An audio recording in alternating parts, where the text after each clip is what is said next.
We're live. All right. Welcome, everybody.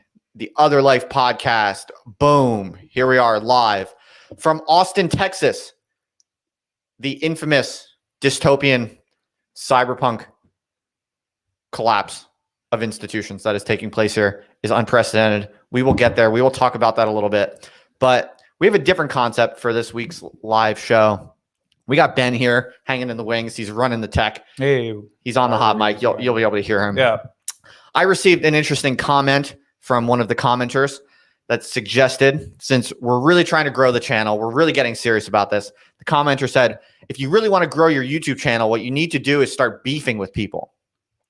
You know, do reactions and provoke people like big YouTubers.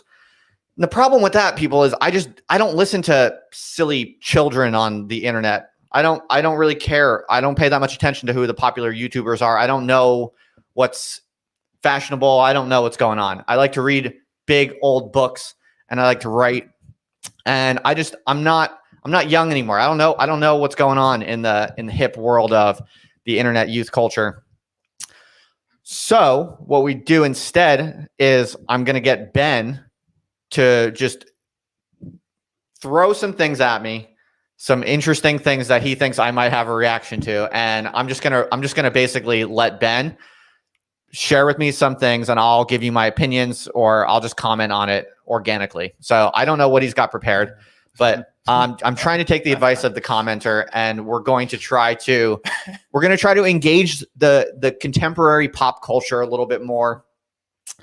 We'll see how this goes. I don't know if this is going to be interesting or fun for you all. I don't know if it's going to be fun for me, but we'll see. Yeah. All right. So that's the game plan. Ben's got some videos and images and some web pages that he wants to get my opinion and my reaction on. And hopefully this will somehow magically help grow the channel. I guess the idea is, what's the idea, Ben? That like those other people will respond to me or people will make clips of the video. The idea, there's going to be clips. It's going to be bigger draw to your brand. So I can get more subscribers to the podcast. Right. So if you haven't heard, people, from the previous shows last week, we are doing a challenge where I told Ben that if he could double my subscriber count on YouTube, currently have about 10,000. By the way, we just crossed 10,000 subscribers. Did, yeah. Thank you all. Thank you all. Very good. Thank you, Ben, for all of your help. Oh, yeah. But I told Ben that if he could, through his editing skills, increase the subscribers by 2x. If he could double the subscriber count to 20,000 in the next 3 months, I would give him $5,000. And I mean that. That's a straight up promise. That's an offer. So far, we have some work to do. We had a good week, but last week was we're not quite on track to hit that 20,000 mark in 3 months when Ben graduates. So we'll see. But this is why we're trying new things, people. This is why we're being creative. We need to really pull out all the stops and see if we can grow the channel faster, because what we're doing currently, it's not hacking it. So this will be the episode where I try to engage with contemporary YouTube pop culture. So what else? I got some other news. I'll tell you a little bit about what's going on in Austin, Texas. It's pretty crazy. It's very insane. Yeah, it's pretty insane here. We have some crazy stories, like a power line near Ben's house exploded. No, yeah, we almost exploded like multiple times. Barrett thinks they're being assassinated. They're trying to be someone's trying to assassinate them. Seriously, it's not even a joke. Yeah, there's like no food on the grocery store shelving. It's pretty wild. And yeah, we got some other news. Like Ben's got a new internet girlfriend. I gotta blow up his spot about that. I don't know. We'll talk about some other things, and we'll also have some time for a Q&A if people want to throw some questions at me. All super chats in this video will go directly to Ben, because Ben I'm not paying him very much right now. So if you want Ben to be able to eat some tendies, then you got to throw down some super chats. I promise all super chats go to Ben. I'm not skimming off the top. Ben, can you confirm, did all the super chats from last time go to you? I confirm. Yes. And thank you so much again, everyone. There you go. Last time. Yeah, we spent it well, right? We got some. What did we get? We got tendies. We got a lot of tendies. Yeah. A little Valentine's cookie tray. It was very nice. All right, Ben, you're in charge here. Hit me with what are we reacting to? Here's what I got for you, Justin. Here's what I'm going to throw at you. Put on my glasses like an old man. Can you see? Yes. Can you see what I'm? Okay. So, you ready? Yeah. All right. You asked for it. So this is first up. Anti-Racist Baby. Okay. This has kind of been circulating in the Twitterverse. I saw the last week. I mean, I've been aware of this for a while. I remember actually like being in a physical Target store and seeing this like in the kid book section. Okay, so this is a book. Yeah. Okay, just show me the cover, enlarge it. And it's like a series. There's multiple. There's like I think Joe Rogan kind of talked about this a while ago. Yeah, he talked about it with Jeffrey Miller. Oh, dude, you can't give me like Joe Rogan bottom feeder shit. No, because this is new. This is new. Oh, okay, give me the new one. Show me the new one. I'm just busting your balls, man. I don't actually get like mad at all. All right. All right, blow that baby up. No pun intended. Well, don't actually blow it up. All right. All right. So June 16, 2020. Oh, go ahead, zoom out just a little bit. By Ibram X. Kendi. And the book is called Anti-Racist Baby. Mm-hmm. For people who are listening just on the podcast, audio only, I'll describe this for you. It says illustrations by Ashley Lukashevsky, does it say? Shout out to these people. And it's a picture of a baby on the chest of a man. These are people of color. And just says anti-racist baby. Okay. So well, that's just the beginning. All right. What else do you have to share with me that I need as context to give you my reaction to this? Well, let's zoom. I more so than anything, I just sort of want your aesthetic critique of like the artwork and what you think of like the depiction of. Okay. I don't even know what this is really. You know what this is called? This is called flat design. Okay. This is tell me more about this. This is what Eli Schiff has been on a tirade against. Okay. This is the style of illustration that is dominant in all of Silicon Valley right now. And kind of all commercial culture right now. It's like blob people. Everyone has to be blobs. Can you zoom out a little bit? Yeah, sorry. I was just trying to get like, okay. Just get over to capture it all. But so what are we looking at here? So we're looking at, I guess it's a page, maybe page 4 of the book. And so it's like an illustrated book. Are there words or is it just pictures? There are words. But it's supposed to be read by a baby. It's supposed to be read for children. Are you supposed to read it to a baby? Yeah, like bedtime. Or is the baby supposed to read it? I think both, maybe. Okay. I think the goal is to get the child to say. All right. Stuff. So we're looking at an example page. Just leave it on this. Mm-hmm. It says 4. Presumably that's like a chapter 4. Shout. There's nothing wrong with the people. Okay. Even though all races are not treated the same, we are all human. Anti-racist baby can proclaim. All right. And the picture is it's kind of 4 couples, each of whom have a baby in their arms. And the first one is 2 black women with a black. Wait, that's a woman? Oh, so I don't know. Actually. I don't think you can. I'm being total. I'm not throwing shade. I'm just I might be mistaking things. Let me go slow. Okay. So the first one is, I think one is clearly a woman. And then really, what indicates the woman here? It's earrings. Like feminine earrings. It looks just feminine features. Yeah. Anyway, zoom out. All right, sorry. I could be wrong, but I'm just taking my best guess. Zoom out. Yeah, sorry. Yes. And so the first one is a couple holding a baby. Then the next couple looks like a lesbian and multiracial couple. And why are you laughing? Well, because what's interesting about this one is the baby. I can't tell if the baby is white or black, or kind of looks orange a little, not gonna lie. Does it have boobs? No, I think that's like chubby baby arms. Oh. Yeah. Anyway, okay, so zoom out. Mm-hmm. And then the next one is a man and a woman. Woman is wearing a hijab. And they're both people of color.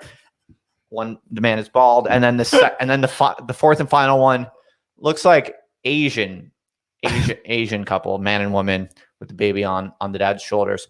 Okay. Oh, the tattoo. You missed that. With the tattoo. Okay, yeah. So zoom out. All right. So this is a kid's book.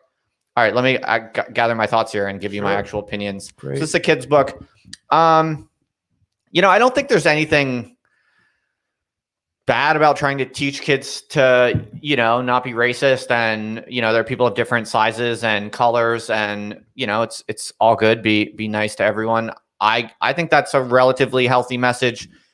But I feel like my take on this book is that this is clearly adults writing a book to impress other adults. and the children involved in this book are just being used as like a weapon, basically, for people to grind their own political axes, is what it seems like to me.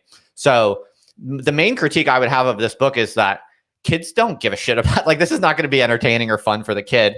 Kids want to see, dinosaurs, and they want to see, if it's a boy, they want to see like cars and robots and dinosaurs fighting, right? And if it's a girl, they want to see,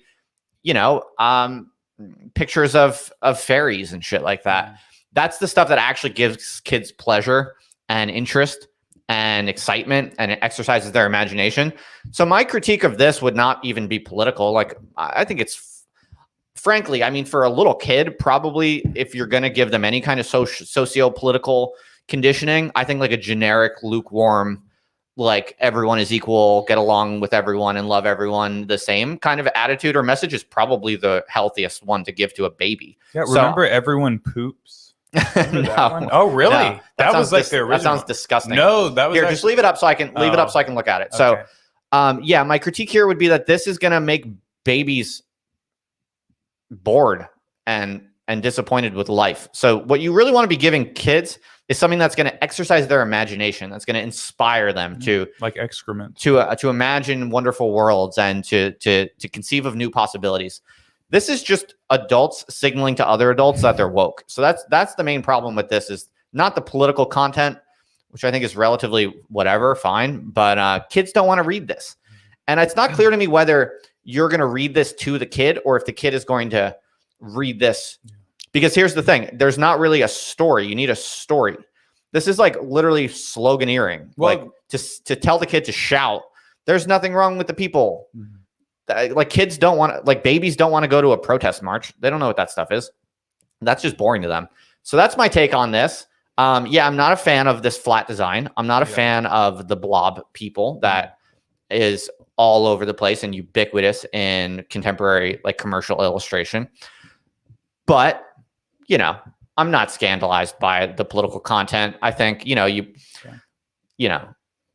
going to give babies some, like, super edgelord, red-pilled, like, human biodiversity stuff about, like, IQ differences and shit? Like, that would be stupid too. I wouldn't want to give a kid that. That's kind of, that was sort of one of my initial thoughts coming across this. I was like, wow, like, they have all this anti-racist baby, woke baby, feminist baby. I was like, and on your brand, it's like, where's the based baby? Yeah. Like, could you you could guy? Do that. Yeah, could you be based baby? You could do a whole line of books on based baby. What's the super chat? Squeeze that in real quick. Why don't you? Let's do it. Okay, this is from a green glass full, $5. Thank you so much. Very generous. Where's Barrett?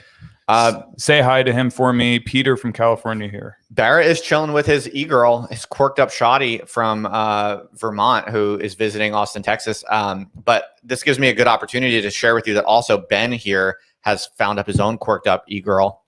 And I'm very, very proud to say that it's in large part due to the podcast. So even though I'm not paying Ben in money, I'm paying him in e-girl clout. Ben, I'm not kidding, folks. By the way, Ben literally is DMing with a girl who lives, well, I don't want to blow up anyone's spot, but she lives. Yeah, maybe not. Yeah, she lives elsewhere. She does not live in Austin. Okay, but she's going to be coming here because they're having extremely romantic chats and DMs. So I'm very proud of that. I told Ben a week ago, Ben, look, I might not be able to pay you money for a while, but I bet you anything, I promise you that as we grow the podcast and the YouTube channel, you're going to get e-girls sliding into your DMs. And that's my payment to you. Yeah. And it's happening already. Isn't that right, Ben? Yeah. Surprisingly. Yeah. It's very strange. It's very, kind of surreal. I hope she's cool. I look forward to meeting her. Yeah. You're going to bring her here. Maybe she'll be game to do the podcast. Oh, but, yeah. If she's smart, she better put a ring on you ASAP, because as this podcast grows, there's going to be more e-girls sliding into those DMs of yours. So I hope she's aware of that. In any event. All right. So that's where Barrett is. He's hanging with this e-girl, who is very nice, by the way. I like her. Her name is Sierra. Well, I actually just recorded a podcast with Barrett and his e-girl a couple days ago. It was a good podcast. It was pretty good. You're good. So this is why you need to subscribe to the podcast on your phone. So not everything that I make goes on. Not everything I make goes on the YouTube channel. Some stuff is only on the audio. So yeah, shout out to Sierra and Barrett. And we will tell Barrett that you said hi, Peter from California. Thank you, Peter. Again. Any other super chats, or should we carry on with our no agenda? Super chats. Yeah, we can go ahead. I think people are requesting in the chat that we move on. All right, let's do it. Okay, so next on the list, let's see. All right, I guess I'll do it by popular demand. We got a request for this, so I'm going to go to it now. So this man whom this is a very popular request. Okay. You just have to. Yep. So people have been telling me to talk about Vaush for a long time. Is that how you pronounce it? Vaush? I have no fucking clue. I've never heard of this person until today. And I've always, I just don't have the time to look into random YouTubers. So Ben, can you please give me the TLDR? Who is Vaush, and what should I respond to? Okay. Well, I just become aware of him today. So apparently these are not my words. This comes from a friend, a commie fag, and not that there's anything wrong with either of those things, but I guess does he self-identify as a fag? I'm not sure. I don't know, because since I know nothing about this person. Okay. I mean, only from the brief sweep I did of YouTube. But yeah, so here's my what I took away from it. So he looks like he's I think purports to be a libertarian socialist. I like it. He's pro-democracy. And he hates Elon Musk, and that was kind of where I wanted to take, because I know you're kind of a Elon Musk supporter. What's his take on Elon Musk? I think he just hates him, and that's the thing. All right, so do you have a clip of his content for me to react to? Excellent. We have a clip, and I want to get your hot take. So here we go. We're going to do this new cool thing I've never done before on air, and I'm doing it wrong. Here we go. So we're gonna. It's all right. Oh, good. It's okay. It's an ad anyway, I think. So here we go. Okay. I'm going to share the screen. And they should be hearing it. Well, not yet, because I didn't share that. Sorry. I see. Sorry, everyone. It's all good. Ben is I'm just getting acquainted with the technology. This is why I'm not paying him yet. Yeah, exactly. Once you get good at it, I'll pay you. Yeah. Exactly. All right. Let's see what we're looking at here. Okay, here it is. Get ready. Hold on to your seats. I just want to point out, you guys know I fucking hate Elon Musk, right? You guys know that I hate Elon Musk. Elon Musk was only able to do what he did because his father was born with a mind in a society that literally made black people legally inferior to white people. He profited off of white supremacy. He comes over here. His his businesses are funded almost entirely by subsidies. He's an incompetent businessman. He's more of an Edison, but he robbed Tesla's name. Half of the shit he does is fucking embarrassing on social media, and most of his propositions are high-minded fucking scientism-driven vanity projects that are designed to appeal to the mentalities of fucking Rick and Morty viewers and have no actual practical scientific applications. Anyone who hasn't watched Do Not Eat's Hyperloop video definitely needs to. So Do Not Eat 01, who's like an engineering student or whatever, who I'm actually getting close to in subscribers, which is fucking terrifying, had made this video on the incredible, overwhelming practical impossibilities of the Hyperloop, its unfeasibility, the fact that it wouldn't fix shit. He goes over it on and on and on and on and on. And it's such a worthless project because the purpose isn't actually to fix any problems. The purpose is to make Elon Musk look like some sort of science demigod. He's a genuinely embarrassing man, and I truly, truly hate him. Okay, pause it. Why is he? Okay, so I don't know anything about this guy, Vaush, but the first thing I will say is that this is clearly a young man who is just dripping with resentment, just absolutely seething with resentment. This is a man who clearly just hates intelligent, ambitious men who do big projects over long periods of time. Because here's the thing. You can say whatever you want about Elon Musk, but the guy sets very ambitious goals and then he works hard to get them and has been making tangible progress on those goals against the skepticism of huge swaths of haters and skeptics. So who knows where any of that goes? I'm not like an Elon Musk. I'm sorry. I'm not like a stan of Elon Musk or like some kind of fanboy or anything like that. But here's what I will say. Any self-respecting, ambitious man who has a healthy attitude about himself and the world will always, when they encounter another ambitious, intelligent man trying to do big projects, you will never talk down that person. You will never try to chop away at another man who's trying to pursue ambitious long-term projects. You just don't. You just don't, unless you're resentful. Everyone is, all serious men are trying to do something big and long-term and difficult and challenging. And the only way you would talk like Vaush is talking about Elon Musk is if you have this kind of just deep-seated resentment towards other successful men. Whereas like really healthy, ambitious men do not ever try to chop down other men in the middle of trying to do what they're trying to do. That's my attitude. So will Elon Musk get us to the moon? I can't be sure. Will Elon Musk achieve full self-driving cars? I can't be sure.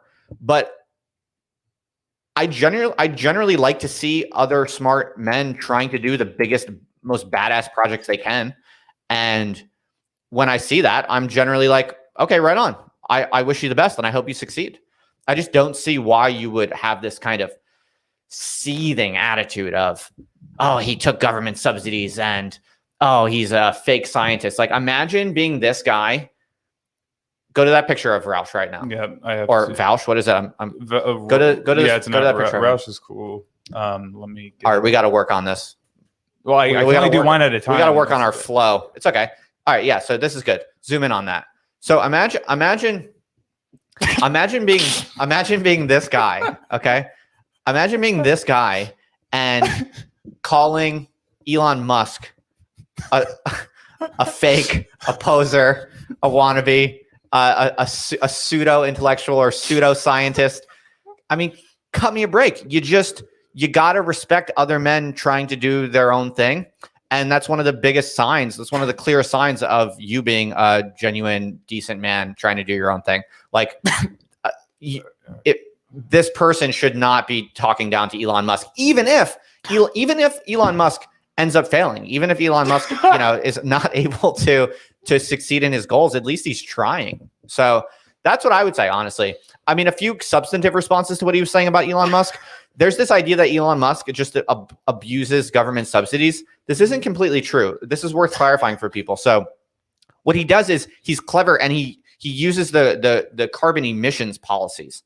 So you're allowed to trade carbon emissions.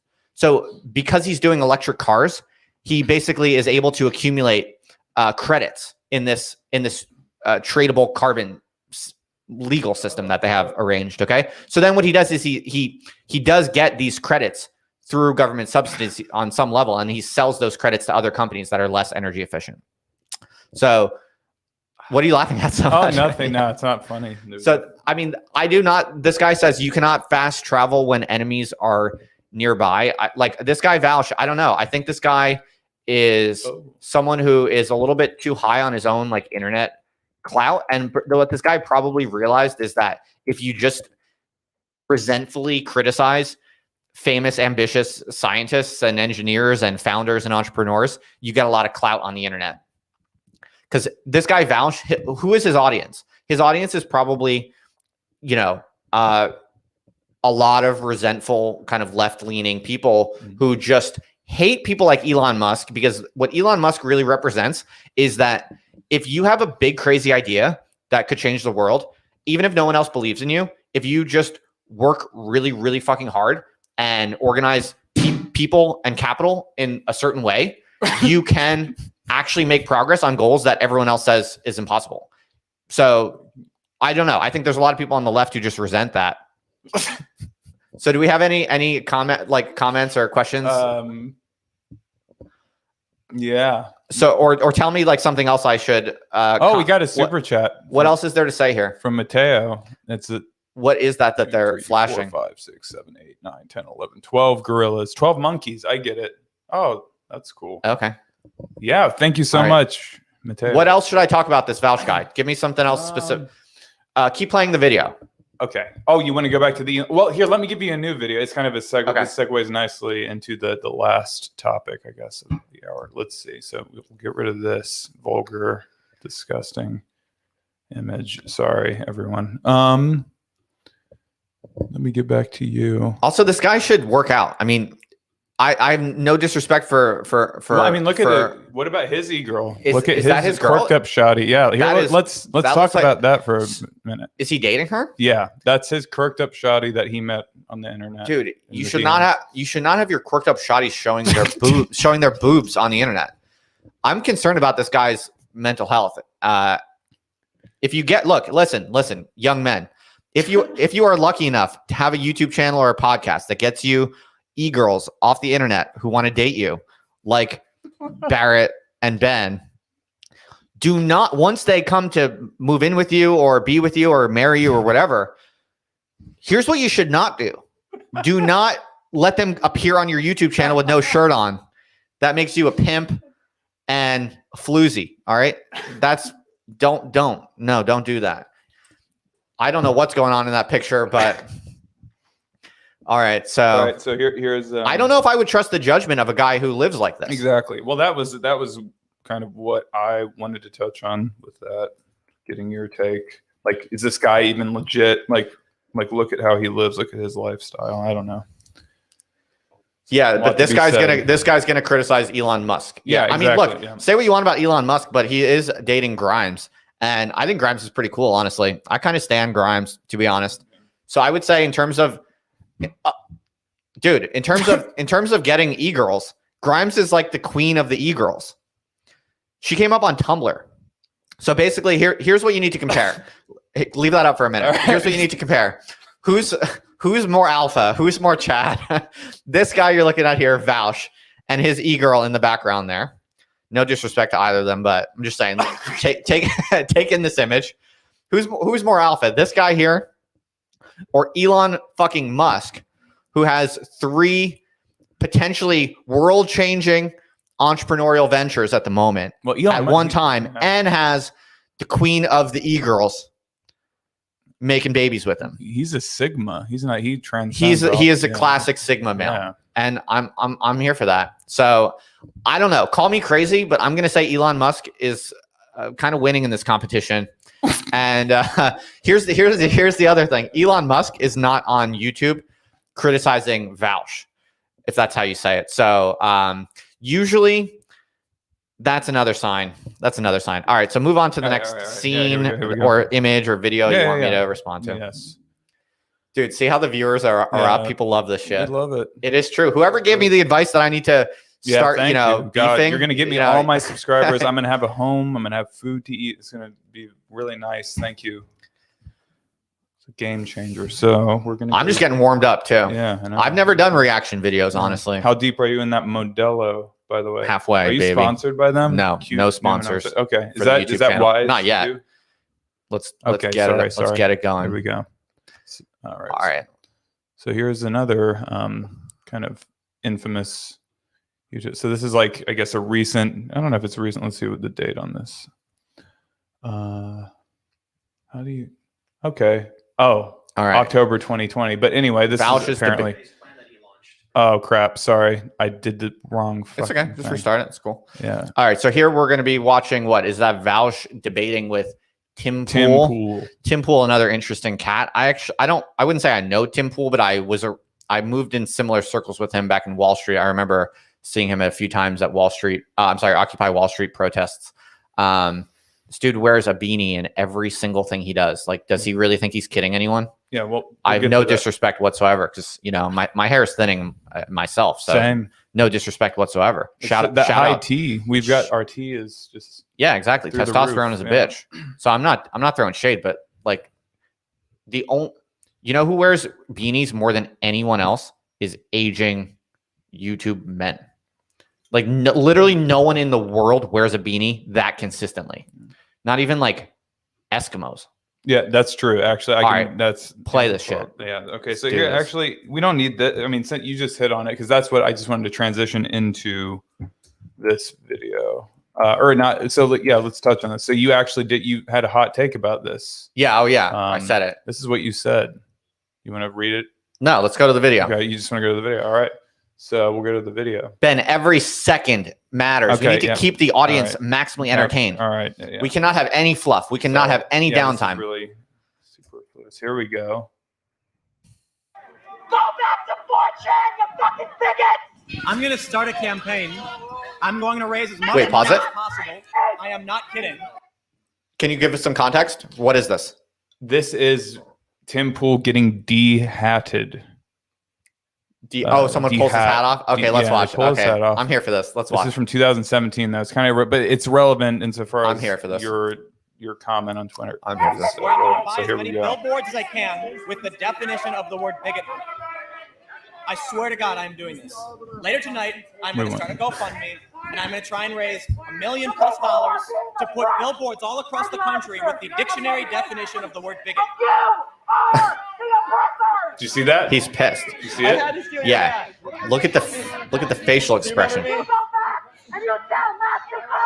met my friend. And look at that guy. He has a beanie on too. Ow, sorry. I had to. Yeah, millennial Matt. That's Is like anyone surprised he's bald? like is it a surprise to anyone? But look, no, you have to watch the whole thing. Here, Okay. I don't have any teeth. listen. You understand that? I understand. Don't fucking touch me. Do you realize what these people have been doing to me all day? When they come up to me and threaten me, and you want to come up to me and you want to grab my head. I just wanted to take your hat. That's all. Matthew Mulligan, get the fuck back to your mother's house. That whole thing. Who are those people? Antifa. Oh, okay. Go back to your cat who your name's Hitler. You fucking scum.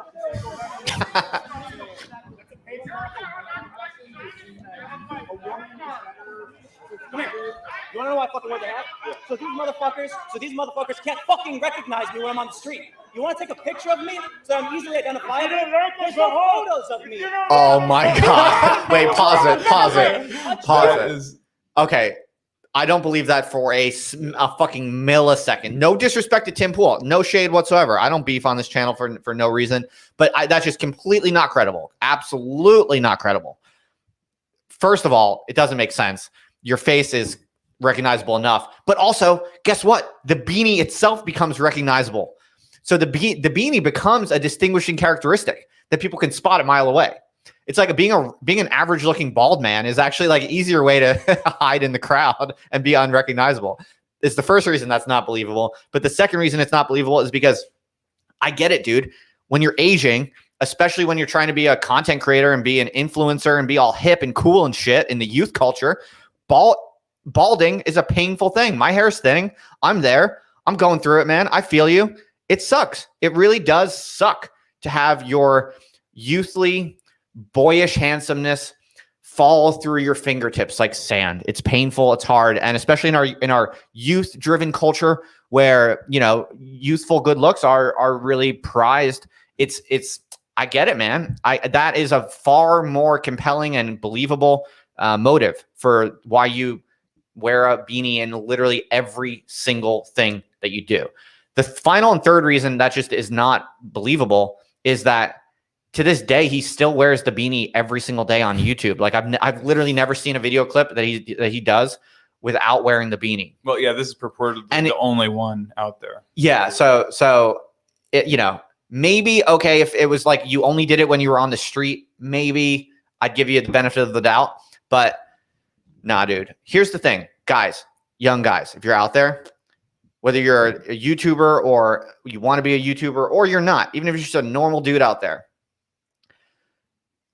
you might go bald when you're older. It's okay. It happens. It's a part of life. Age gracefully and maturely. Don't try to live up to this bullshit, youth-obsessed, modern, liberal culture that we live in, where you have to be good looking or you feel like you have to be good looking. Yeah. No. If you're a man, be smart, work hard on difficult projects you believe in, read old books, read long books, write valuable and impressive essays and articles and books, do meaningful, edifying work, and make that the thing that you stand on in your life and allow your looks to leave you because it's inevitable. And you don't want to be one of those guys who is constantly trying to look like you're still 20 years old or, you know, even younger. It's not good. And that's my advice. And that's another reason, by the way, young men, why you should get married earlier than later, because your good looks will dissipate and it might happen faster than you think. And Yeah, so no disrespect to Tim Pool, but I do not believe that for a single second. He clearly wears his beanie in every single thing he does because he's insecure about balding. And I know the feeling. I can say that with confidence because I feel it myself. My hair is thinning. It sucks. I used to be much more handsome. Whatever. Who the fuck cares? You just got to deal with it. So I understand his true motive. But well, aren't you talking from a place of privilege, being an already happily married man?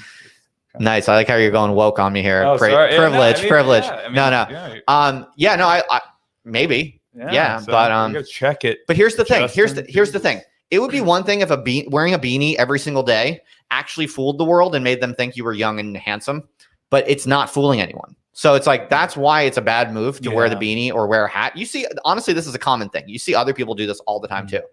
Any male, middle-aged content creator who makes stuff on the internet and has visuals of them, anyone where you see they're constantly have a hat on, you just know that they're A, bald, and 2, insecure about it. So it's a really bad signal. It's a really bad sign. Just be a bald dude. Who cares? Joe Rogan.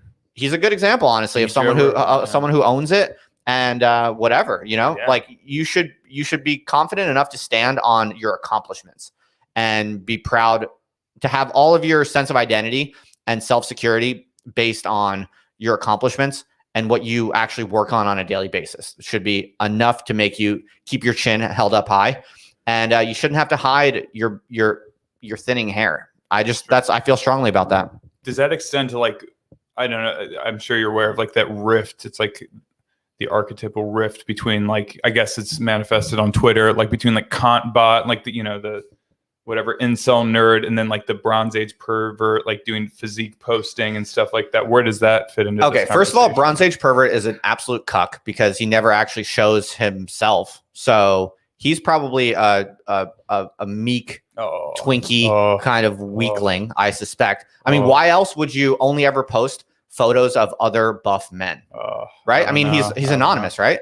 I mean, Bronze Age. I mean, he's been doxxed, right? We all know who he is. Well, I don't know. I'm not going to go there. I don't care about doxing anyone. I don't do that shit. No, all I know is that the pictures he posts is not of himself. He has a pseudonym, so he's not confident in representing his own ideas under his own name.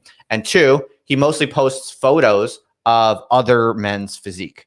So I'm going to therefore infer that he himself is a weakling twink who just. I don't know about that. I mean, he's very influenced by like Paglia and that kind of, I guess that the feminine energy, which isn't like gay. It's like not the gay kind, from my understanding. It's not like homosexual. All I'm saying is, if he wants to post pictures of his own physique and say, "Hey, this is me. This is what I look like," and he's buff and manly, I will give him respect for that. Yeah. But until then, I have no reason to believe. Like, why should I just like assume he has the physique that he posts other photos of? I mean, just by his voice alone, you can kind of tell like he is. Oh yes, but anyone can make their voice a little bit deeper if they want to. Sorry, I'm like insulting. I'm insulting you, Ben. You seem sad that I'm like digging. I don't know. I'm a big BAP guy, man. I'm a big BAP fan. So yeah. All right. Well, I'll pull back a little bit. Look, it's all right. Look, whatever. I get it.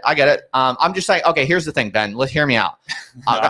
I got nothing against Bronze Age pervert. All I'm saying is, I'm not going to go out of my way to give like extra respect to someone whose own identity and whose own person and whose own body and whose own life I don't know any actual factual details about. No, yeah. So totally on the internet, I have a general tendency to like I assume people are empty losers until I have evidence otherwise. So I've spoken positively about BAP's project, and I have a certain respect for what he's doing, and I'm so that's all good. But I'm not like. I don't see why I should go over the top in trying to assign respect to someone who is like super secretive about who they are. Yeah, sure. I don't know. Amen. So I don't know. So that's all. Based. I like that's all I got. No, that's great. All right. So what's next? So you want to continue on? Because I mean, I don't want to spoil it. Yeah. Can we just continue? So you yeah. People, and you make fun of my comrades. I've made this very clear several times.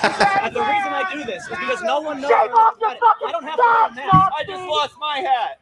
Yeah, it's different for you, dude. I have people sending me death threats. I do too. Right. Because you're a Nazi.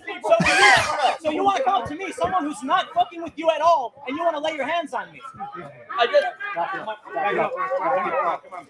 off. Okay, pause it. This is like the most schizo scene I've ever watched because you have these like two. Good. This is amazing. So you have these two balding soy boys fighting over their hats being removed.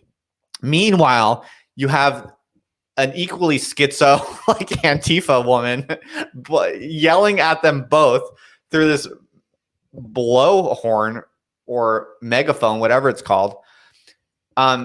So I saw his head. I saw Tim's head, and he's balding. Who cares? It's what I guessed. No big deal. Everyone guesses it. The more you wear a beanie, the more people guess it. Dude, honestly, if I was bald and I was really insecure about it, I would get a legit wig, probably. Why hair not? transplant. He's Or a probably hair got the funds. Yeah, transplant. well, that's what Elon Musk did. Yeah, well, hair transplants are expensive, but he's got money. come on. Timple's crushing it, man. Just get a fucking hair. There you go. Wait. To go slow and look at his facial expression when he gets super angry. shit. He gets angry like real quick. It goes from a smile to absolute rage. Watch this. Keep going. Look at that reflex too. Yeah. Instant grabbed it. Yep. Go. Stop. That is the look of death right there. He looks straight in the guy's eyes. The other guy's smiling. He knows the sin that he has committed. And Tim Pool's giving him the absolute stone cold death glare. Like, dude, how could you do this to me? How dare you? And now they're about to get yelled at by some like schizo Antifa woman on the megaphone. That's the best part. Meanwhile, look at that other guy in Can't the make this background. shit up. Look at the fat guy Yeah. taking pictures of just the whole thing. Like, this is just This the most is beautiful. schizo scene I ever. love this. It's great though. This is amazing. This is so good. All right. Is there more to watch, or is that kind of that was it. That was basically essentially it. Yeah, we're done. All right. That. So what do we have? What's the next item to react to? Oh, Man, this is whoever told us in the comments that we should do reaction videos, thank you for the Yeah, good this advice, is because our fire. views are This is up great. like crazy right People now. love this stuff. Ben, So, real quick, yeah. by the way, my wife is going to see her family Yeah. in March hmm for like a week. Wait, what time in March? We'll talk later. But Oh, the okay. point is, I think you should come over and we should do some extreme Oh yeah. content creation. Oh yeah. Like do live streams every day. For or sure. something. Yeah, every day. All We right. could do multiple. What in a else do we day. got? We could do like a whole, just like a 24-hour, like no sleep, no, just like, I mean, okay, here's the segue. You said you wanted to do meth. So we could get meth. we could do Yeah, meth. that would be fire. We'd be up for a week doing just live streaming. Yeah, because apparently Awesome. recreational drugs are coming into vogue finally among the educated literati. Yeah. So here's what spurred this conversation, right? It was this article. Let's pull this up. Yeah, I am so here for this guy. This is Carl Hart, right? The guy who, Carl Hart, yeah. the Columbia Yeah, University Columbia professor professor, so- who does drugs, including Meth. Heroin, Heroin. is He that does right? heroin. Yeah, but I you am want to so here for this guy. Be the meth guy. I am so here for this guy. No, this guy does meth too. So it's that man. No, next to Jamie Foxx. No, Wait. Oh fuck! Is that dude. Okay, let's chill. Let's chill. I thought. You literally thought that was okay. That's an honest mistake. No, I'm so That's an sorry. honest mistake. Oh, No, God, no, I'm no. gonna Fucking cancel. No, chill. No, chill, dude. That was I can tell that was an honest It mistake. Just relax. It's all good. I'm sorry. No, so that Fuck. dude, God the black damn dude, it. the black dude is Carl Hart. He's a Columbia University professor, and this guy, absolute king, does drugs a lot and writes about it honestly. And this guy is my new role model. I love this. This guy is changing the game. I don't know how many of you would have noticed this or followed this, but like when I was a professor, I used to do drugs and I would write about it publicly, and I got in trouble. I got reprimanded for that. But this guy's changing the game. He's got a book out, and he basically talks about how he's super smart dude, super successful, career, intellectual professor, legit dude, cool guy, and he straight up says he does heroin sometimes for fun, and That's I think that's awesome. super badass. Good for him. I think Yeah. I was a little too early. I was a little ahead of my time. Was it not, actual- not to toot my own horn, but like I posted videos of myself tripping on mushrooms in Amsterdam. I posted videos of that on Instagram, and I got reprimanded. But this guy did the right thing, which is you put a lot of research into it, and you really make it part of your own research agenda, and then you can get away with it. And good for him. Absolutely. Okay, so he snorted a small amounts of heroin for as many as 10 days in a row and enjoyed it mightily. Yeah, I bet he did. I don't fuck with heroin. I have people who are close to me, like in my family. I have close family members who got fucked pretty hard by the opioid epidemic. So I don't touch heroin, and I'll never touch that stuff. Man. But meth is fine though. But good for this guy. Yeah. If this guy can do some heroin here and there for fun, all the power to him. You know, I mean, a mutual friend of ours actually kind of touched. I think there's this thing that some people do, like recreational heroin users, is like as long as you can do it like in spaced out. Across 3 days, like you do a hit or whatever, you do the shot and then you wait 3 days, then you're fine. You don't get addicted to it. Okay. So if you can do that, I think you're fine. All right. And it sounds like but he said 10 days in a row. He said he does impressive. Meth too. Well, if he does meth, maybe that counteracts it a bit. He does a lot of stuff. My reaction to this is wholly positive. I just think, great. This is really cool. Look, here's what I'll say. Throughout all of intellectual history, a lot of the greatest thinkers, artists, writers have done drugs. It's just a fact of the matter. So it is MDMA. I'm a huge critic of this kind of bullshit facade that, professionalized, over institutionalized intellectuals always try to hold up, where they wear suits and shit. And, I would never do drugs. I'm a legitimate institutionalized professor. I despise that entire, ideology. So this guy is completely smashing it, and I'm here for that. So yeah, that's awesome. Yeah, I don't have any funny. I don't have anything funny to say about this guy because it's just he's just cool. Yeah, is my opinion. This is really based. Now, okay, here's something I might say. Mm-hmm. Let me phrase this delicately.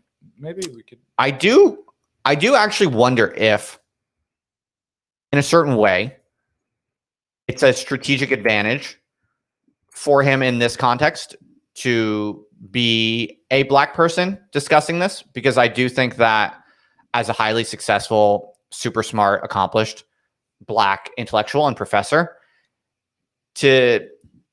I do think that probably at that level, at that perch that he's at, you can get away with saying that you do drugs, because realistically, who is going to criticize this guy for doing drugs as an accomplished, super smart black man? You can't really I'm sure he gets criticism for sure, but the establishment kind of prestige media, like no one at the New York Times is going to write an essay or an op-ed about this guy being problematic because he's black, right? And all the power to him, right? He's worked super hard and he's super smart and he's been super accomplished. So he absolutely deserves the right to do drugs and should not be questioned for it. But, you could imagine a situation where like a white professor did that, and you could imagine that, if it's like a white male professor, you could imagine the New York Times op-eds rolling in, basically saying like, look how privileged this guy is. And, this guy has, I think, a strategic advantage at this moment in being able to articulate what he's articulating. And I'm glad he's doing it. What was that? We're pro heroin then? What do you got that? No, I'm very, very anti-heroin.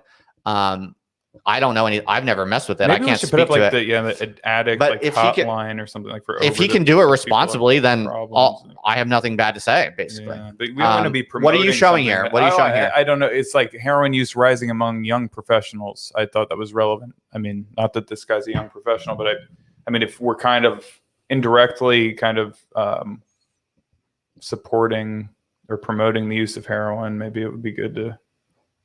Yeah, no, kids, don't do heroin at all. Like if I were you, get help now if you guys are having problems. Look, I'm of the opinion that heroin is one of those super bad drugs that the risk is just too high. I literally personally would never touch it ever. Just because I know too many people who have had their lives totally hijacked by it, including people in my own family. So I would never touch it. But I mean, if this guy can do it periodically in small doses and responsibly without getting addicted or having his life messed up, then all the power to him. Here's the thing. Here's the thing I would say. You never really know what's going on in someone's life. So this guy seems totally cool and smart. And he's holding down like a serious professional job. So he's got to have his shit together to some degree, at least minimally. But be careful also, because sometimes people can be addicts and their life can actually be behind the scenes very, very fucked up, and they don't really show it. So I'm not saying that's true about this guy. I have no clue. I give this guy the benefit of the doubt. Seems like he's got his shit together more than well enough. But just beware, when you hear from friends, they dabble with X or Y or Z and it's no problem. a lot of those people are just saying it's no problem, and actually their family's falling apart, their personal life is falling apart. So beware of that. But look at this guy; he looks healthy. No, he He's looks a handsome awesome. chap who's I like would love to hang out. killing it in his career. Would you do heroin with him? I would never touch it. Would you do meth with him? I feel like meth I would maybe try a small hit of just for the content purpose. You've never done meth? You've never done? I any know sort of, people who've like, done meth, and I feel like it's not as bad as Well, heroin. have you done Adderall? Have you done? Yeah, definitely. So you've done meth, basically, yeah, but but like smoking it is some next level shit. or it's smoking, shooting. Yeah, I guess. Have you ever shot anything? No, I hate Okay. needles. Okay. Yeah. Yeah, same. I would never do that. So yeah, all the power to this guy. Cool. I like it. This is great. So we're getting requests to return to Vaush, return to Vaush. But do you want to go? No, back dude, and beat the a dead return horse? return to me Yeah. is like that's like trad nonsense. Like they're not telling us to go back to the topic. They're saying we should all be like be Vaush. like him. Is that yeah. what it is? So it's like embodying. Yeah. Do we have any more content on the agenda? We are also accepting Well, we could talk any about questions. Yeah, questions. But I'm just asking, Ben, have we maxed out your agenda? I'm sorry. No, all that's I good, had. dude. No, it was great, dude. It was awesome. You did a great job, thanks. man. Oh, thank you. You did a fantastic job. That's really. kind Oh, of do you see the video shaking? Oh, that's that must be Is that- something's. It must be this cord, maybe here, No. or maybe It's it's okay. me. Is it me? Yeah, it's me Oh. making my leg. Fuck. Okay, no I'm problem. So No, sorry, it's okay. everyone. It's cool, man. Wow. We'll figure it out. I hope that hasn't been happening this whole time. We'll figure it out, man. No worries. Okay. So, all right. So, no, Ben, that was a great job. Great things for me to react to. Awesome. We'll get better at this. It's all Yeah. good. You'll get a little more nimble with the content manipulations. Yeah. We can now turn to. I got nothing but energy, and I still have half of this beer left, so we can do some Q&A. If people want to ask questions, I'll answer anything or respond to anything. Maybe we could talk about some more intelligent shit now. This was a little. This was fun, actually. Honestly, I did enjoy it, but maybe we could talk about some more interesting, high level stuff. And all super chats go to Ben, who I'm not paying right now. Oh yeah. So this is my way of paying him. I'll answer all of your questions for money, and all the money goes to Ben. Oh. So yeah, I got to take a leak though. Okay. So maybe give some people time to answer questions. Ben, why don't you sit here? Oh, I don't want. Just do it, dude. Last time, like, funny little thing. Last time I looked at the analytics. When you sat here, the views went up. I'm not kidding. God damn. The engagement increased. You don't have to if you don't want to. Well, I mean, what would I even do? I just sit there. I don't have anything. No, you to say I have something. nothing You to say. say entertaining things. I have nothing. Tell them the story. Okay, tell them the story about when we went to when we were in LA Uh-huh. and your dad took us to the Magic. Okay. Just tell that story. What? All right. It was cool. Just tell Do you want to? It was it cool? I mean, I don't know if that would be cool to other people. All right, you don't have to. Whatever you can Yeah. tell whatever you want. Do you want tell them about your e-girl? I don't know if I'm at liberty to discuss that. I can talk about almost dying. Oh yeah, in tell them the story about Austin. how you Yeah, almost died. Okay. Is that cool? I'll be back Sure. in like 45 seconds. All right. Yeah. Okay. You don't have to if you don't want to. I mean, if Okay. it's 45 seconds. Yeah. I think I can sum up almost dying. All right. Hello. What's up? I can't see the comments or anything, but yeah. So I'm here in Austin, and I've been living with Barrett Abner of Contain. Oh, sorry. Fuck. Barrett. Yeah. Good, great guy. At his we were sharing a house, and we yeah. It was first. God, I'm sorry. I'm very Jesus. Here we go. Yeah, this is great. It's very natural. This feels great. So we feel like we were attacked or targeted because we're the only people in our neighborhood who lost power from a felled tree that hit a power line right outside of our house specifically. So it seems very directed. It seems very like manufactured and planned. And there was a huge explosion. It was crazy. I didn't see it. I was asleep. I slept through the whole thing. But Barrett and his girlfriend experienced this really scary thing. And then we just had to get the fuck out. And yeah, I'm sorry, man. I don't know what to say. I don't know. This is really... What? What story did you tell him? I don't know. I think I really fucked up. Really? Yeah, I really fucked up. Why? What did you say that was so bad? Really? Did you say something really bad? Yeah, I think so. Just now? Yeah. Tell me what it was. I can't. I don't know. Really? Yeah, it's bad. I don't know. It's fine. I don't. Maybe it's not bad. Maybe No, I it's think not you're bad. way too anxious. I think it doesn't matter. Yeah. It's all good. Great. Oh, shit, this bulb went out. What's up with that? Oh, there we go. Whatever. Yeah, man. All right. So what do we got? The views didn't really. The viewers didn't really. See, go down. yeah, they went down, didn't they? No, not really. Okay. Oh. Okay. I don't know. No super chats yet, hmm, dude. People were throwing down super chats like crazy last week. All right, come on, give me some good questions. I'll answer yeah, legit. I'm feeling good tonight. I'm bringing my A game. I'll give you some fire responses for real. Thoughts on trans? Is it actually No, we shouldn't answer if it's not super chat. right. We can't be too slutty. Oh man, there's some good questions, but I guess we can't talk. I'm so curious to know what you said that was so bad. I doubt it was that whisper bad. into your ear? Yeah, sure.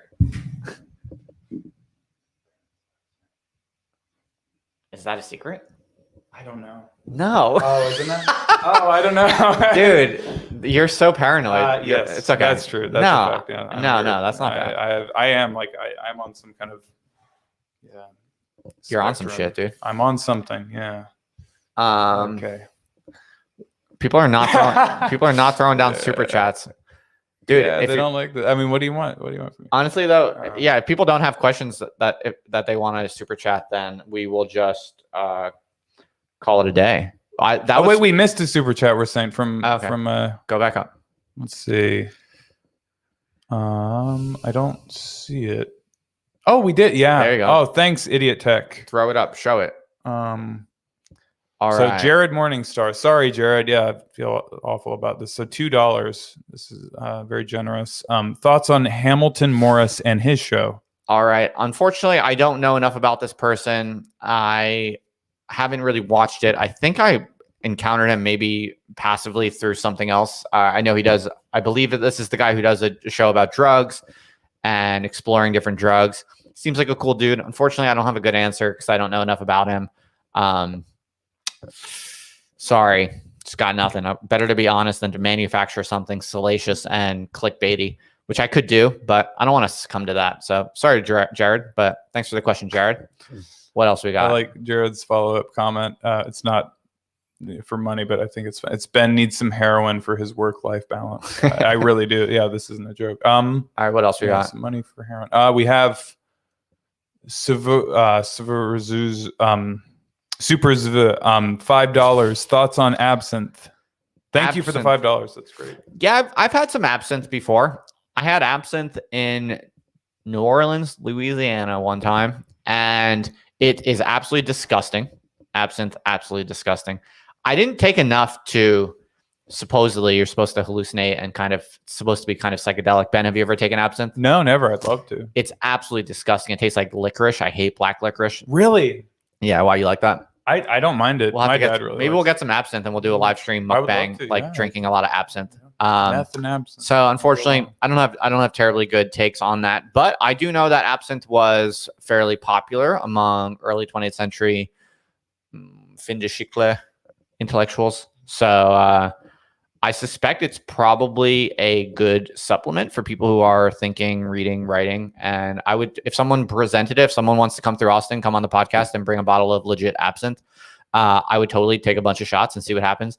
I do know that there's a lot of fake absinthe out there. So the actual psychedelic stuff is proper absinthe. And I think that's increasingly hard to find is my impression. So if anyone wants to come through Austin with some proper absinthe, we will get it done. All right, what else? Is that legal? It's illegal in many places, but I actually don't know. You could probably make it yourself here. We should maybe find some homebrew recipes. Cool, let's do it. I'm done. Okay, we have another super chat from Cute Numina, $4.99. It's very generous. Thank you. Yo, Ben, don't sweat it. We all know Barrett. You did good. Oh, thank you.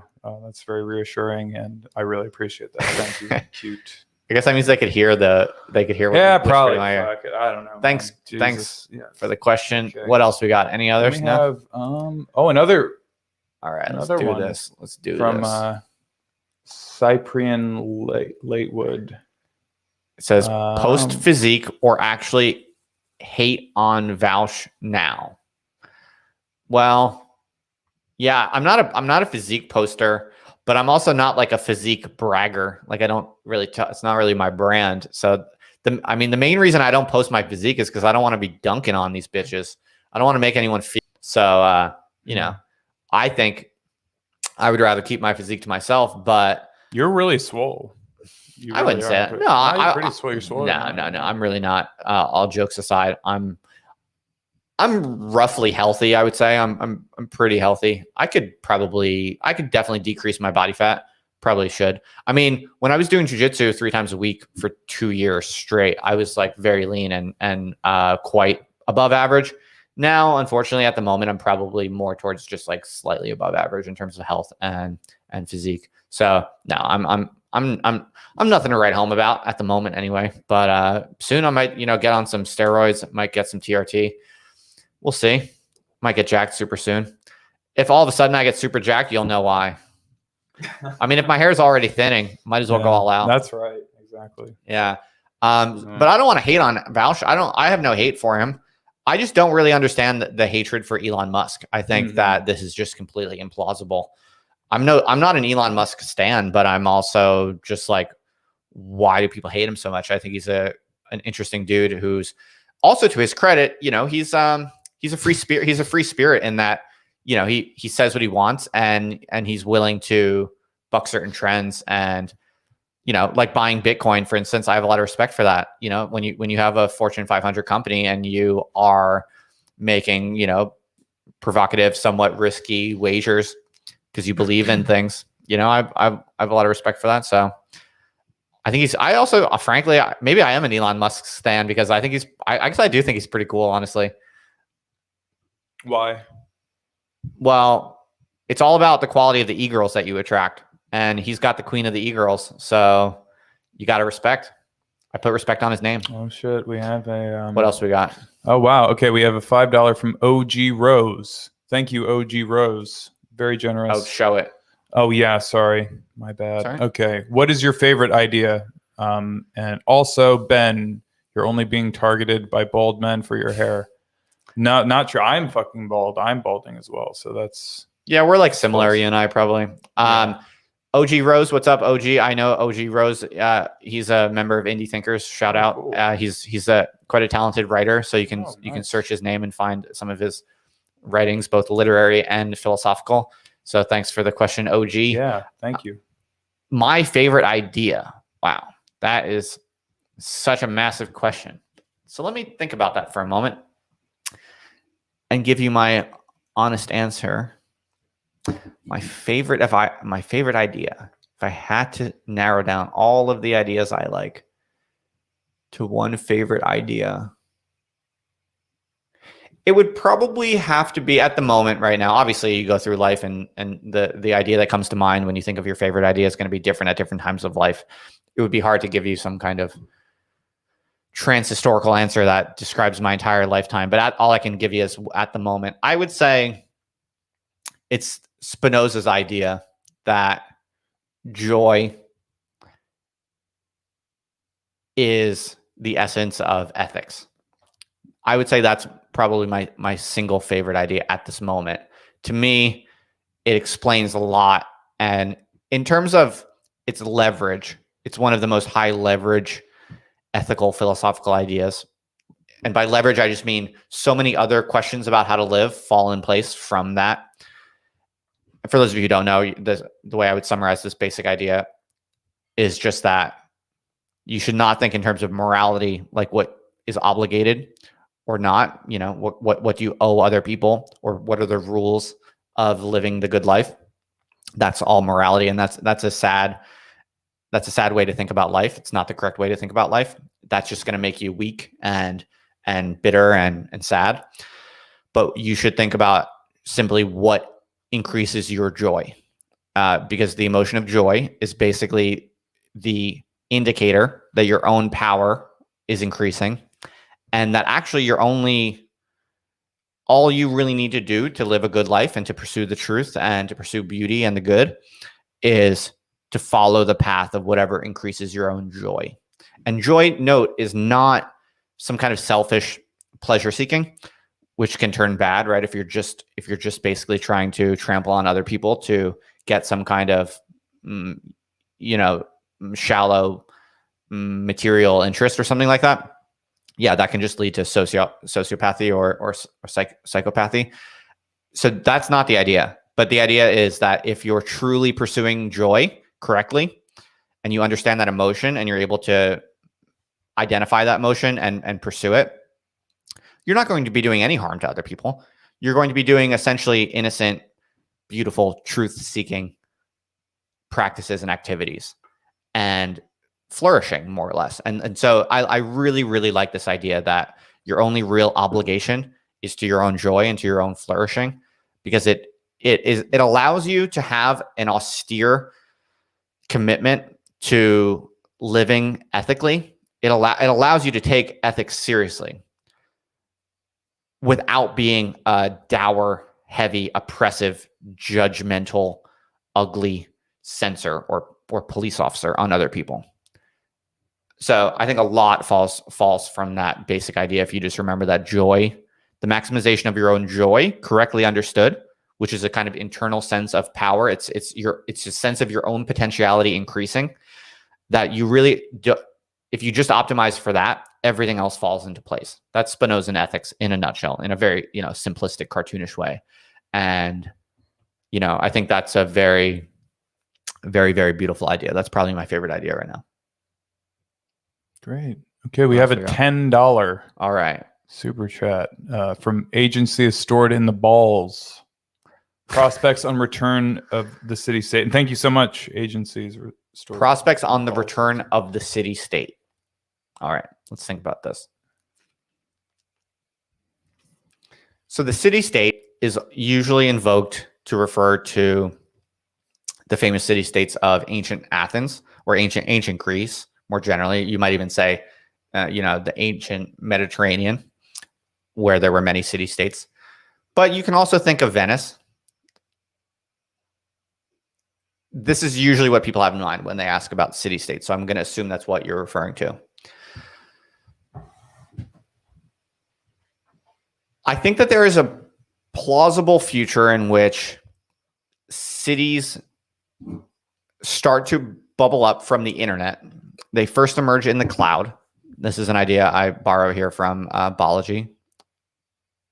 And then they possibly find physical spaces and they manifest as cities or countries, or they might even manifest as kind of fractal distributed physical locations. So if you take like indiethinkers.org or the Other Life Discord server or whatever, like if you have an internet community, if you're able to build it with enough intimacy and trust and confidence in each other, then you can also imagine buying property in different places. And that can mean buying a whole town in Georgia. Like I've talked about this town in Georgia that was up for sale last year for like $1 million.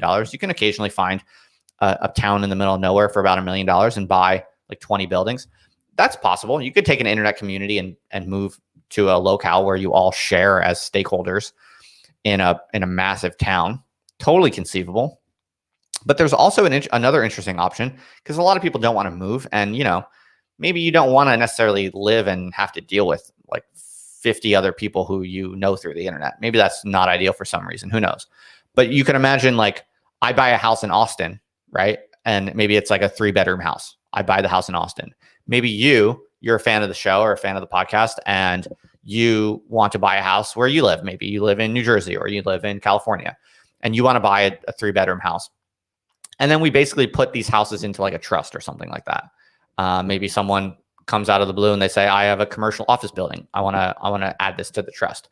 And so you could imagine a cloud-based community, let's call it a polis, if you will, a kind of mini digital polis that buys property in different places in a piecemeal way, ties it up legally in some kind of overarching legal structure, and then creates certain rules or systems or processes where maybe all of the citizens can go from each place to the other. You can visit, maybe it's a timeshare, maybe it's, who knows? You can think of different ways of engineering it. And I think that could get you pretty close to what people think of as city states.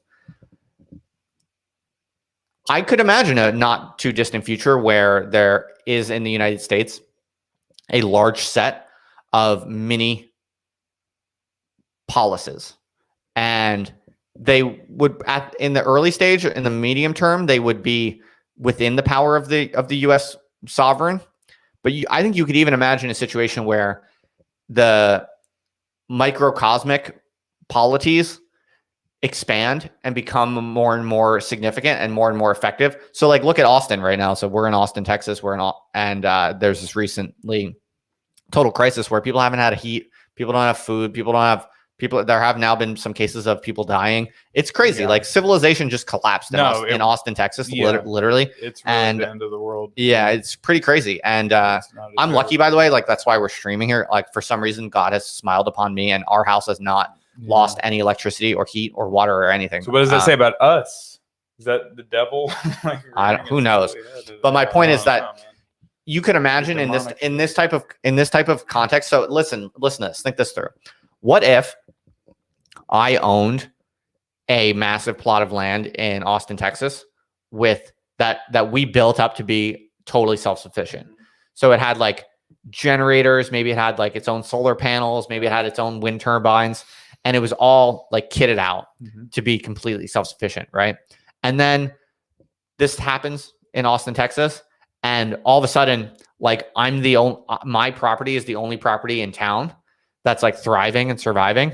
And so then I can go and I can say, hey, you want to come here? Come here. And I can go out to the people whose, grid is totally broken, and I can start to project power. You can imagine that. I don't have plans to do this, but you can imagine, in other words, small scale social and political experiments. If they have better engineering than the mainstream institutions, which probably is not that hard, frankly, given how bad mainstream institutions are, you can imagine that starting to grow out and developing its own, projecting its own power over the failed state that America might become. So if America increasingly becomes a failed state, then I do think you'll see little mini city states bubble up from the internet, go physical, then grow their physical base, and possibly encroach on the sovereignty of the U.S. until maybe we get a situation where the United States just breaks up into a large number of city states, which would be basically the kind of patchwork concept. And I think there's a lot of good there. I think that would be actually possibly a very good thing. What else? We got anything else?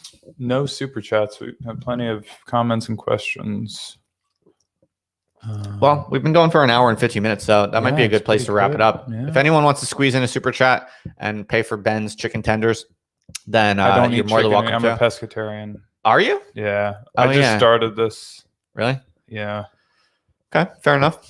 So if anyone wants to squeeze a question in, we can get that. A can of sardines would be nice, though. Yeah, if you want to buy, very cheap. Yeah. If you want to buy Ben some sardines, you can throw on a super chat. Sardines and coffee, black coffee. Otherwise, this was fun. I think I enjoyed the reaction video game. It was pretty fun. I think we had some good laughs. I don't know if you want to scroll down and see if you're missing anything. Yeah, let's do it. But are you down at the bottom? I'm at the bottom. Yeah. Cool. Oh, they said I missed a super chat on C.S. Lewis. Wow. Sorry, guys. That's all right. You'll find it. Dropped the ball on this. Get it. Wow. That's all right. Oh, yep. There we go. $2. All right. What do we got? Cyprian Lightwood. Again, thank you, Cyprian. I hope I'm pronouncing that C.S. Lewis, that hideous strength. Elon is bad guy. All right. You write like a caveman, but me happy to answer question if you put question mark. I guess you just want me to comment on those things. C.S. Lewis, I've read the first book of the Space Trilogy because Curtis Yarvin recommended it to me. He said, Justin, you're like a character in this book. You should read this book. So I read the first volume of it. But I have a dead heart, and fiction does not resonate with me anymore. All I care about is nonfiction, science, and facts, and how the world works. I know it's sad. Really? It is sad. When I read fiction, it's like a part of my soul has died. I don't know what's wrong with me. What's your favorite book, like fiction book? That I haven't read. Honestly, that was the only fiction book I've read in the past several years. What was your favorite? Like growing up before that? Yeah. Well, when I was an undergrad, I read a lot of fiction. Like for school or like for pleasure? Honestly, it was never for pleasure. It was for social status and clout. Like, well, I mean, educated people read a lot of big books, and so I always did that when I was younger because I wanted to have because I I now have a massive library of the books I've read, and I can claim to be an erudite person. Mhm. But when it came to literature and fiction, I never really enjoyed it. There were some books. I mean, I read a lot of Charles Dickens. I read a lot of Victorian novels, Nice. and I really liked Dickens. I he's thought great. I thought his sense of life was very beautiful. Do you have a favorite Dickens book? Our Mutual Friend. Oh, I don't know. Yeah. I also like Dostoevsky. Oh, that's I my really favorite. liked him when Yeah. I was younger. Oh, yeah. And you're But- not Orthodox. No. Wow, that's what turned Yeah. me, man. Reading those. But yeah, I don't read fiction anymore. It's a shame. I really want to fix that. My wife reads a lot of novels, and I feel like I have a cold, dead heart. So it's something I would like to fix, but I just have to get around to it. Yeah, that's fair. Yeah. That was a I've good always question. prioritized nonfiction. Yeah. So you can't win them all. Yeah, what are your recommendations, like your hot picks for the? Well, now I am thinking about the fiction that I do like. Yeah. I really liked. I read a lot of Henry Miller books. You ever read him? No, I have. You'd probably like him. Really? Yeah. Okay. Yeah, because you're kind of like you have a kind of dark. Well, you're kind of sensual, Ben. Oh, Is for that fair to sure. say? Oh, Yeah. yeah. No, all the way, Yeah. all the way. Yeah, Henry Miller's pretty sensual. Awesome. He's Okay. kind of a pervert Awesome. Yeah. in a way. I same. feel like That's you're. great. I don't know much about your sexual life, Ben, Yeah. and I don't really want Well, to. But it's I feel like great. you're kind of a pervert. Yeah, kind of. I mean, I feel like you're a goth, emo, romantic pervert Yes. type guy. Yeah. yes. That's So I feel like you correct. might like. He's not Henry Miller's not goth or emo, but he's very vitalistic, and I'm a. I love. I'm a vitalism. vitalist. That's what I'm attracted. That's why I like BAP. I just go where the life is. Like you Yes, said, you go that's like right. with the John Mouse Ariel Pink. You just go where the life is. That's right. I'm a vitalist at the Yeah. end of the day, and Henry Miller Same. is an absolute vitalist. So I read a bunch of his books and really quite liked them. What else? What other fiction have I most? What about cyber? You say you appreciated? like science stuff. You like? Did you like that meshed in with like your storytelling and like a read? Oh, you mean like I've- science fiction yeah. and stuff? No, never. Really? For some reason, I never got into that. I only ever read the highbrow fiction. Yeah. Again, just to be impressively erudite. What is it? We'll give examples of hybrid. Oh, Dostoevsky and Victorian novels and stuff like that. I thought you said science fiction. Oh, no, I'm saying I you just mean science. fiction in No, general. science Yeah. fiction is like cool. It's actually Yeah. probably interesting and fun Okay. and fun to read.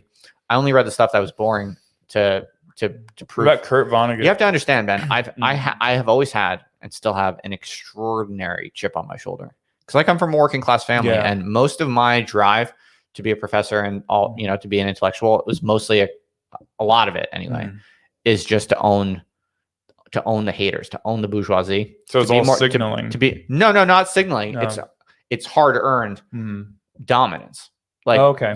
sure, like yeah. when I was a lot of like the fiction books, because nonfiction is what makes me actually interested, and I love nonfiction. But a lot of the literary books I've read when I was younger was mostly just like, I'm gonna put in the time and effort to read this book Mhm. so I can put it on my bookshelf. So all these bourgeois Philistines Mhm. are gonna have to Well, why would you have bow any, down before me? Why would you feel the need to read it? Why didn't you just buy it and put it on the bookshelf? Why did you 'Cause feel that's the fake. extra? Because then it's not true. Then it's just Okay. signaling bullshit. Yeah, that's what okay. I'm saying. So you went the extra step. You Yeah. actually had. Hell yeah. Yeah, You were want investing you it. Yeah. you want that hard earned superiority That's what I've over heard. over your bourgeois Philistine enemies. Yeah, Yeah. that's great. And what stoked that fire in you? Why do you have that chip on your shoulder? Is it your upbringing or what? Is it? Mostly stupid grade school teachers Mhm. who didn't respect me, Okay. basically. Yeah. Because I came from a poor family, so and I was a punk kid. Mm-hmm. I've always been like pretty rebellious, and my third grade teacher who thought I was stupid. Wow. He actually said you're stupid. She said you were. She was a stupid. cruel woman, Wow. and Do you remember her name? Do you want to call absolutely. her out? You want to call this bitch I out? absolutely on the remember her stream? name. I think about her all the time, Let's but I'm fucking not. go. No, I'm not going to call her out Oh. Okay. because she's probably dead by now, and I'm not gonna. Oh. I'm not gonna, disgrace the dead. And No. also, she's not worthy of my podcast. Yeah, I don't want to. you're right. I don't want to You're give right. her Yeah, the benefit of it. Yeah. seriously, yeah. Don't give her the clout. She doesn't deserve it. No, but listen, seriously, people out there, especially younger men out there, do not underestimate the value of a good grudge. Yeah. You should Oh, have for sure, yeah. you should have a few enemies in your life who you're never gonna let them go. You're never gonna really forget, and you should feel driven and inspired by proving wrong the people who earlier in your life told you that you couldn't do it, or they thought you were stupid, or they dismissed you, or they were condescending towards you, or they held you in contempt, or maybe they snubbed you. Everyone, I think, especially men, especially ambitious men, or even just, self-respecting men who want to accomplish anything, even if it's relatively simple, you should always have at least one or two people in your mind who snubbed you somewhere along the way. And you just, you wake up in the morning, you just think, I'm going to prove these people wrong, and it's going to feel good. I think that's important. I don't know about other people, but I feel highly motivated by that always. Maybe it's twisted. Maybe it's pathological. I don't know. I think it's very natural, honestly. I think if you didn't have that, you'd either be lying or you're some type of sociopath, maybe. But anyway, like, so what's the inverse of that? And like, what happens when you're on the other side of that ire of someone? What happens when you fill that position for someone? Is it all hypothetical? It's just you're using them as this mental kind of phantom to. Don't be that person to someone else. You should never, ever, you should never, ever, ever dismiss or discourage anyone from anything as a general rule. There's no reason to ever be anything but encouraging, or in the worst case, if you encounter someone or something that you really don't like and you don't want to support or encourage, then you keep your mouth shut and you turn away and you walk away. You just do nothing, or you say nothing. Mm-hmm. There's never, ever any reason whatsoever to actively try to belittle someone or take them down a notch or decrease someone's drives to do something. Now, it's a different case if you have a friend or a loved one who's about to do something really stupid. So that's a different thing. What I'm saying is, when you encounter someone who has a goal or some idea, something they believe in, something that they want to do, assuming it's not like some actually evil or violent, like directly destructive thing. It's one of the worst sins in the world is to encounter someone who has some idea or project that they're working on and to say or do anything that discourages them, even if you dislike it, like aesthetically or something. It's like, what about morally? Well, it depends if it's, if like Ben, if you came to me and you were like, Justin, I think I'm gonna go kill a man on the street, I'd probably be like, I would want to talk to you about why that's not a good idea and why I think you should not do, why you might not want to do that. But what I'm talking about is, if you came to me and you were like, Justin, I believe I can be the greatest fighter pilot in the world, my instinct would be like, okay, internally, I'm skeptical. Ben, like what I'm thinking on the inside is, Ben, you're probably not going to have a good shot at being a fighter pilot. But if I said something to you like, Ben, dude, don't try to do that, like you don't have any chance, that's evil. That's a truly sinful, evil kind of attitude, which actually a lot of people are guilty of. So if you come to me, but that's not giving them like some kind of false hope that's going to like damage them in the end, like going for this thing that they'll never, I'm not saying to actively encourage illusions. Yeah. But if you came to me and you were like, Ben, you came to me, Ben, and you were like, Justin, I want to be the greatest fighter pilot in the world, and I believe I can do it. Then I would be like, okay, that's awesome, dude. How are you going to do it? Let's talk about it. Let's plan it out. Let's figure it out. Right. And then I would like try to, if it turns out to not be likely, I would let that emerge itself. You know what I mean? So I wouldn't like candy coat it or like necessarily encourage you to have illusions. But what I'm getting at is that there are like grade school teachers and people like that who put kids in boxes and they're like, you're never going to be anything like whatever. Yeah. And that's what happened to you. And personally. It's extremely sinful. Yeah.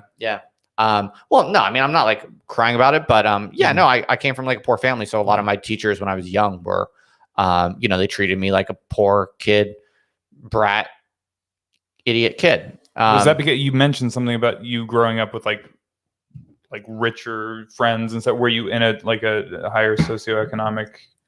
Yeah. I grew up around like rich kids. Yeah. Which made it a little bit more accentuated, I guess. Probably another reason why I have such a chip on my shoulder.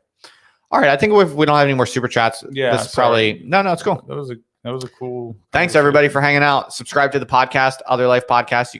You can find it wherever you get your podcast. Just search for Other Life, and we got some podcasts coming up soon that are not always recorded on the live stream, so you might not have seen it here.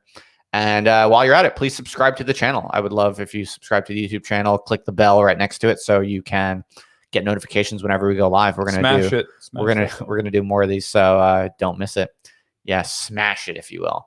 But we're trying to grow the channel, so hopefully we'll get. Please. We're trying to get more subscribers so I can pay Ben Yeah. a decent That'd be wage. nice. So he's trying to double the subscriber count in Yeah. the next 3 months.